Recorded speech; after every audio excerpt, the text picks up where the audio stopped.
This video will give you a general overview of the DVR. I'm going to right click and we're going to go through the advanced configuration. When you right click, you'll see the 5 tabs it brings up. Advanced config is the 4th one over.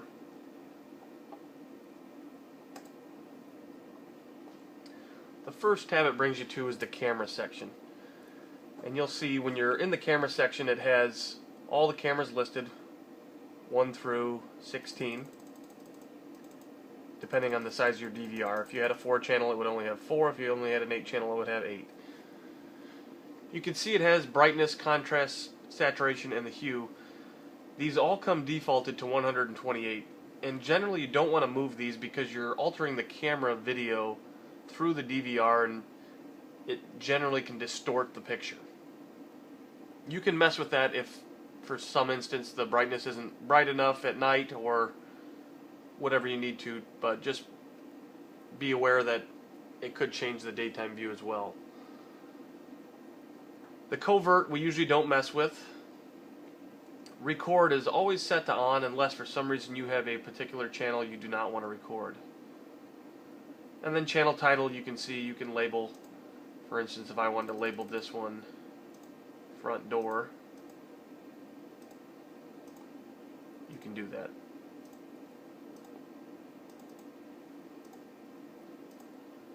And you'll see up top now it is labeled front door. And if I wanted to go to camera 2, I can then do that and label that one as well. The next tab is detection. This is where you set all of your motion parameters if you're looking to have motion detection. The only camera I have connected is the front door. You'll see it has LS, SS, TS, motion, alarm, and area. LS stands for the level sensitivity. The default for that, believe it or not, is 7. We have this one set at 9. The lower the number, the more sensitive it is. So if that was set to a 1, it would be very, very sensitive, and any type of dust, bug, anything would set it off. 9 is usually the number we keep it at that it tries to not set off when a bird flies by, but will try and pick up when a human walks by. They're all different, so there's no correct number to what to set it to. It's just a trial and error. Go through it. The SS stands for the spatial sensitivity. Same thing, the lower the number, the more sensitive it is. TS is time sensitivity, and I will explain what these two mean in a moment. If you do want to have motion, you do have to make sure that this is turned to on. The alarm is completely different. That is a output that the DVR has that we can trigger to send, whether it's a phone, it could contact you by phone, whatever. It's just an alarm state that is on the back of the DVR, and it has a normally open or normally closed state, but most of the time we're not using that. You can leave that at off. The area, when you click edit, this explains where you want the motion to be set. For instance, if you didn't want, if this was your home and you did not want your neighbor to set off motions, you could just block out his driveway. You probably also would not want the road anytime a car drove by, so you would go ahead and block that out. Anything that's in red obviously will not set off a trigger. Oftentimes if you have trees or something you need to block, that's where you would use this. Earlier where we saw the SS and the TS, the spatial sensitivity, if you remember, the number was, I believe, at 3. What that means is if there is an item or a person, animal, whatever, if it passes through 3 of these squares in the time, which I believe was set at 2, so in 2 seconds, if there's something that passes 1, 2, 3 squares, it will set off a motion event. Yeah, so you can see the 3 and the 2. So you can adjust those as well, but that is usually the default, is 3 and 2. If you get those any lower, they will be very, very sensitive. The next tab is alert. And you can see that we have EXT alert, INT buzzer, key buzzer, and all these different buzzers.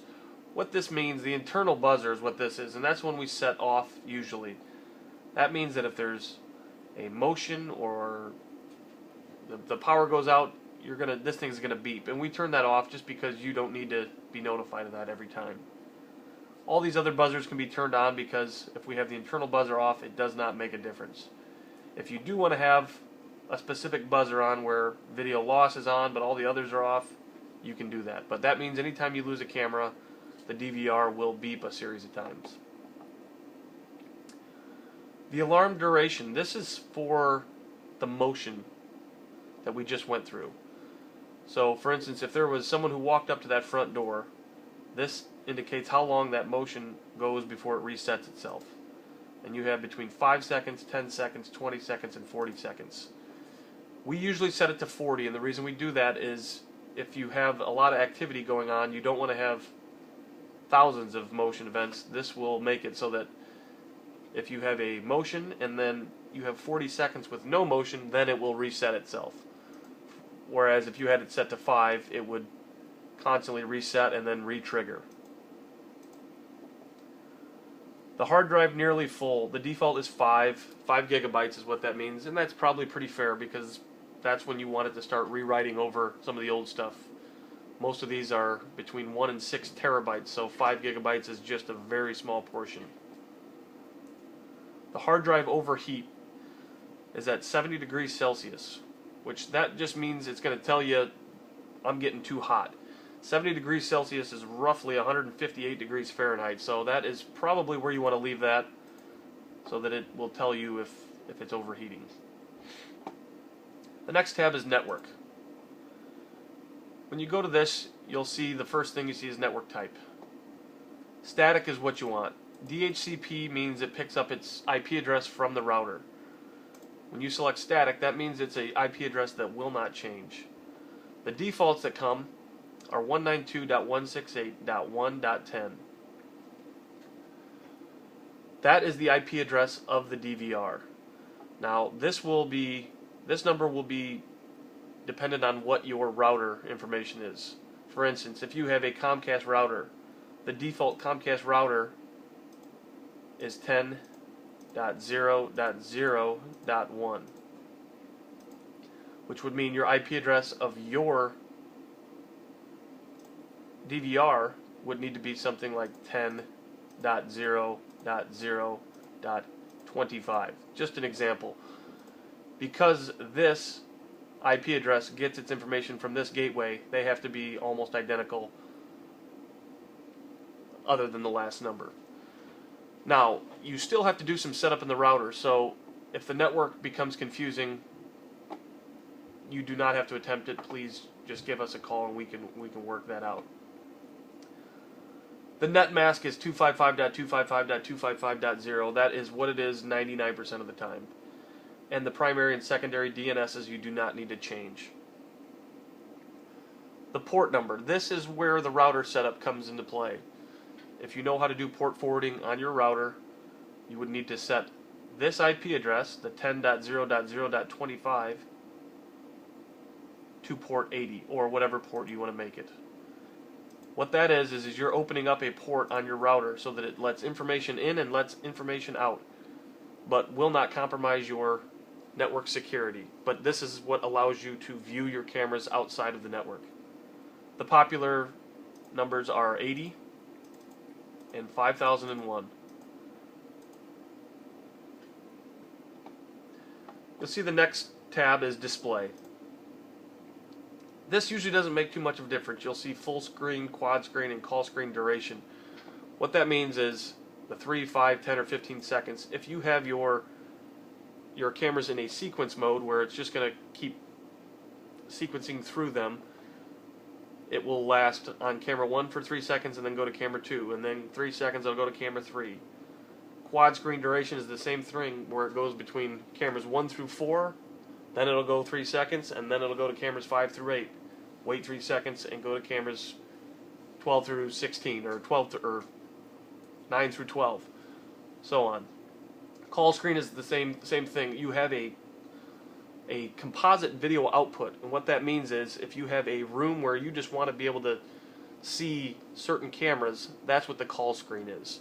So most of the time you're using the VGA or HDMI output, and that's most of the time not used. Again, the covert we're not messing with. Hard drive display mode.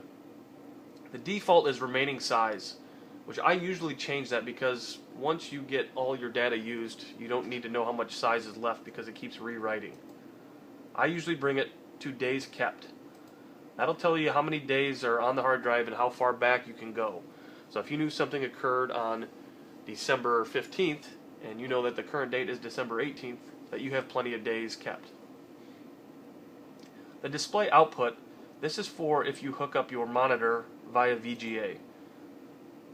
And you can see the different resolutions. Auto is the best one to keep it on because the DVR can generally detect what display to shoot out.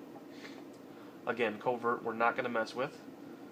The composite video output, you heard me say earlier, you have the option of making it the call monitor, where it would just see specific cameras, or the main monitor, which is the screen that we're currently looking at.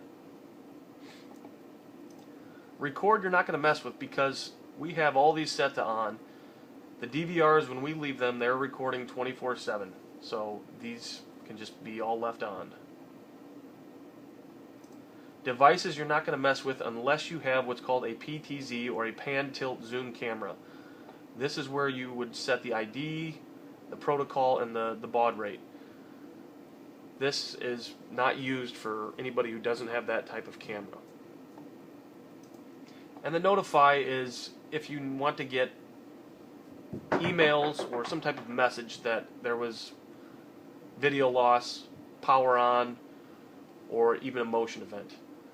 If this is something you would like to have set up, it's somewhat detailed and would also require you to call us. That is kind of the gist of the advanced configuration tab.